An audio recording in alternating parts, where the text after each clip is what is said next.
खुलुमबाय गोजोन फुंबिलिनि बयनिसिमबो गाहाम हामलायनायखौ जासिहरनाय थाबाय आं सिबिरानि ब्रह्म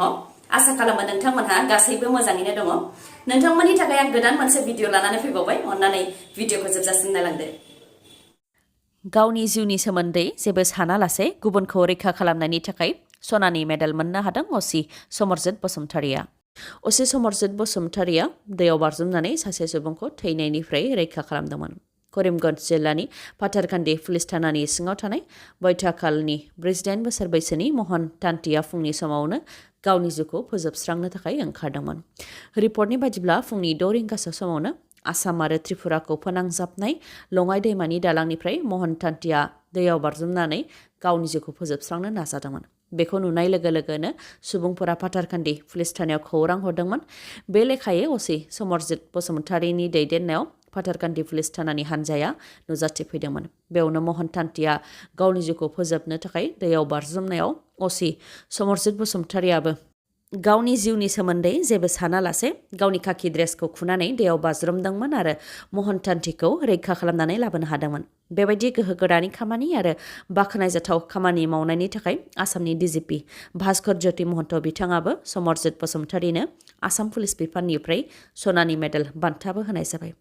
मख'नो गोनांदि असि समरजित बसुमतारिया गुबैयै तामुलपुर जिल्लानि थागिबि बर' बिजोंनि फरायसालियाव एसामिस बिजोंनि फोरोंगिरिखौ थिसननायाबो बर' बिजोंखौ फोजोबस्रांनायनि आसाम सोरखारनि गुबुन मोनसे सोलो नामा धेमाजि जिल्लानि समखङाव थानाय सोरांस्रि बर' गुदि फरायसालियाव बर' बिजोंनि फोरोंगिरि थिसननो नागारै एसामिस बिजोंनि फोरोंगिरिखौ थिसनदों फोरमायथिनाय बादिब्ला थांनाय 3-4 बोसोर सिगांनो एसामिस बिजोंनि फोरोंगिरिखौ थिसनदों जाय फोरोंगिरिया बर' रावखौनो रोङा बेनि थाखायनो फरायसाफोरा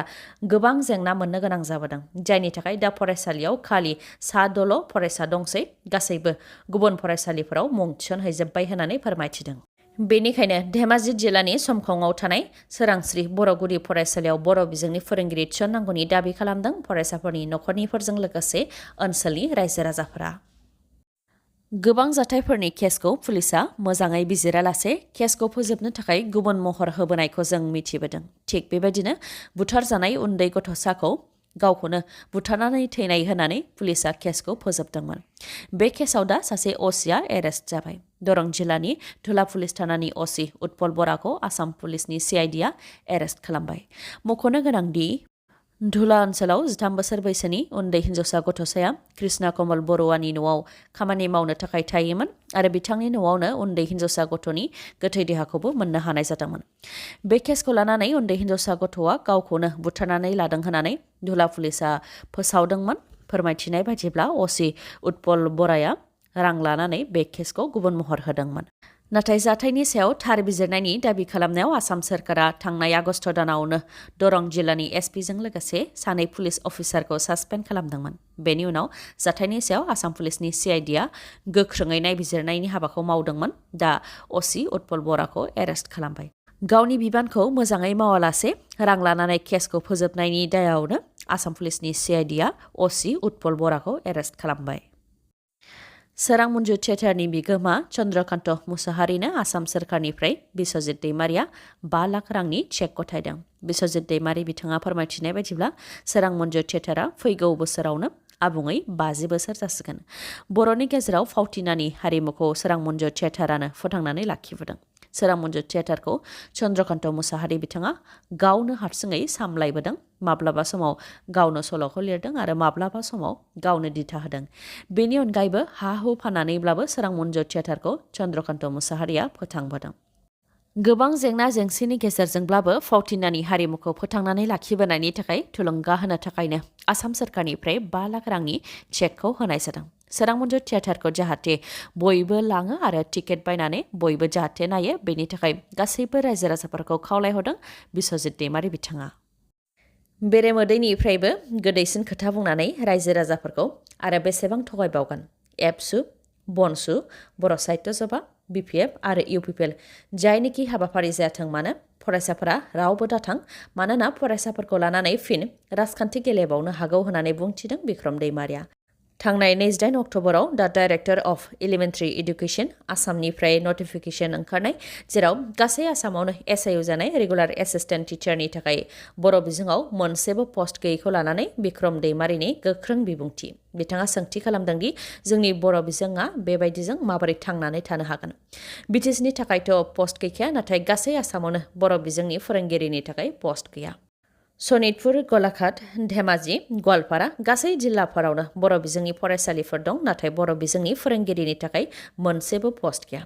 दिनै बेनि सायाव जोंनि दैदेनगिरिफ्रा मा बुंगोन होननानै सोंथि खालामनायजों लोगोसे बेखौबो जोंनि दैदेनगिरिफ्रा गुबुन माबा मोनसे होनानै खोबथेबावगोन नामा होननानै बुंथियो आरो बेरे मोदैनिफ्रायबो गोदैसिन खोथा बुंनानै रायजो राजाफोरखौ बेसेबां थगायबावगोन होननानै सोंथि खालामो बिथाङा बेनि अनगायैबो बिथाङा बुंथिबावो दि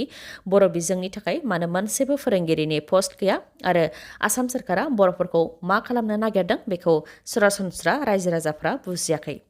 बिटिसिआव थानाय एमएलएफोर जायफोरा सोरखारजों दं बिथांमोनखौबो जेबो बुंनो गोनांथि गैया मानोना बिथांमोनहा गासैबो गोदान बेनिखायनो बेफोर नटिफिकेशना बबेनिफ्राय फैदों आरो माबोरै फैदों बेखौ बिथांमोनहा जेबो थाल मोना नाथाय बिश्वजित दैमारि आरो उरखावगोरा ब्रह्म बिथांमोनहा मिथिगौ आरो बिथांमोनहा बर' बिजोंनि थाखाय मोनसेबो पस्ट गैयैखौ लानानै मा बुंगोन होननानै सोंथि खालामो बिथाङा बेराफारसेथिं दा डाइरेक्टर अफ एलिमेन्टारि एडुकेशन आसामनिफ्राय ओंखारनाय नटिफिकेशनाव बर' बिजोंनि थाखाय मोनसेबो पस्ट गैयैखौ लानानै एबसु आरो बर' थुनलाइ आफादनि दैदेनगिरिफोरजों सावरायहरोब्ला बिथांमोननावबो बेनि जेबो फिननाय गैया होननानै फोरमायथियो बिक्रम दैमारिया बेनि अनगायैबो एबसु BoNsu बर' साहित्य सभा बिपिएफ आरो इउपिपिएलनि जिखियानो हाबाफारि जायाथों मानो फरायसाफोरा थांनो नाङा होननानैबो खावलायहरो बिक्रम दैमारिया मानोना फरायसाफोरखौ लानानै फिन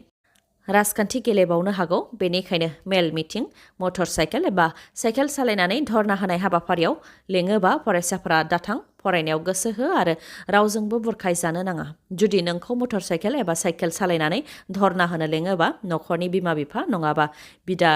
बिब'फोरखौ दैथायहर होननानै बुंथियो बिक्रम दैमारिया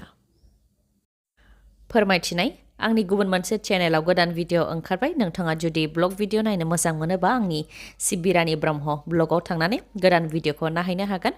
आरो चेनेलखौ साबस्क्राइब खालामनानै लाहैनो हागोन भिडिअनि लिंकखौ डिसक्रिप्शनाव होनाय जाबाय नङाबा नोंथाङा थोंजोङै सिबिरानि ब्रह्म ब्लगाव थांनानैबो आंनि भिडिअखौ नायहैनो हागोन बड'लेण्ड मुलुगसोलोंसालिनि हेंथायै गोबां फरायसाफोरानो बाक्सा जिल्लानि निकासियाव सोमावसारदों सोमावसारनायाव बाहागो लानाय फरायसाफोरा फोरमायथिनाय बायदिब्ला बड'लेण्ड मुलुगसोलोंसालिनि खुंथाया बिए थार्ड सेमिस्टारनि फाइनाल आनजादनि रिजाल्टखौ लानानै गोबां बेले बेजे खालामदों आरो फरायसाफोरनि इयुनजों गेलेदों फरायसाफ्रा फोरमायथिनाय बायदिब्ला बाक्सा जिल्लानि निकासियाव थानाय गियानपीठ डिग्री कलेजनिफ्राय बिथांमोनहा बड'लेण्ड मुलुगसोलोंसालिनि सिङाव बिए थार्ड सेमिस्टारनि फाइनाल आनजादखौ होदोंमोन नाथाय गियानपीठ डिग्री कलेजनिफ्राय सा 57 फरायसाफोराल' उथ्रिसारनो हादों आरो सा 296 फरायसाफोरानो बिए थार्ड सेमिस्टार फाइनाल आनजादाव उथ्रिसारनो हायाखै होननानै फोरमायथिदों आरो जाय फरायसाफोरा उथ्रिसारनो हायाखै बिथांमोननो लाथिख' नाम्बार होदों होननानैबो फोरमायथिदों फरायसाफ्रा फोरमायथिबावनाय बायदिब्ला बड'लेण्ड मुलुगसोलोंसालिनि सिङाव बिए थार्ड सेमिस्टार फाइनाल आनजादाव गासै 12,000निबो गोबां फरायसाफोरा आनजादखौ होदोंमोन नाथाय खालि 3,000ल' फरायसाफोरा उथ्रिसारनो हादों होननानै फोरमायथिदों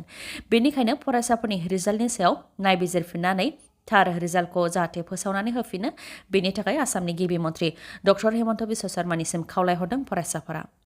थांनाय 28 अक्ट'बर खालि क'क्राझार जिल्लानि सिङाव थानाय साबकाटा पुलिस थानानि सिङाव कक्सागरी गामियाव डाम्पार बिगोमा जिरेन्द्र नार्जारिखौ KLOनि मुं लानानै बुथारनो नाजानायखौ लानानै आरो ट्राइबेल बेल्ट एन्ड ब्लकआव आयेन बेरेखायै हा दखल खालामनानै थानायफोरखौ होस्रांनांगौनि दाबिनि थाखाय इउनाइटेड ट्राइबेल अर्गानाइजेशन आसाम आफादनि खौरांगिरि मेल मख'नो गोनांदि थांनाय 28 अक्ट'बराव सा 20निफ्राय 25 दुथांफोरा गावसोरखौ KLOनि सोद्रोमा होनानै सिनायथि होदोंमोन आरो जिरेन्द्र नार्जारिनाव रां दाबि खालामदोंमोन रां दाबि खालामनायाव होयिनि थाखायनो जिरेन्द्र नार्जारिखौ बुग्लिदोंमोन आरो थैबाय साननानैसो गारनानै गालांदोंमोन नाथाय जिरेन्द्र नार्जारिजोंनो थाफानाय गुबुन बेंगलि सुबुंफोरखौ जेबो खालामाखैमोन बेनिखायनो हारि बासिलायनानै बुनायखौ लानानै सोंखारिदों बिथांमोनहा आरो गावनि बड'लेण्डआवनो गावनि सुबुङा जाहाथे बेबायदि बुजानो गोनां जाया बेनिखायनो बेनि सायाव दायनिगिरिनि हेंथायै गोख्रों राहा लानो थाखाय सोरखारनिसिम दाबि खालामदों बिथांमोनहा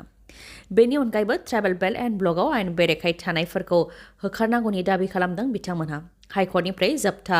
भार्डिक्ट ओंखारनायाव जाहाथे सोरखारा मदद होयो बेनि थाखाय खावलायदों मानोना बेयाव आसाम सोरखारानो हेंथा होबोदों होननानै फोरमायथि बिथांमोनहा। दिनैनि भिडिअआ एसेनोसै गाबोन आरो गोदान भिडिअजों लोगो मोनफिनबावगोन। नोंथाङा दासिमबो आंनि चेनेलखौ साबस्क्राइब खालामाखैबा अन्नानै साबस्क्राइब खालामदो लोगोसे लाइक कमेन्ट आरो शेयार खालामनो दाबाव। गोजोन्थों।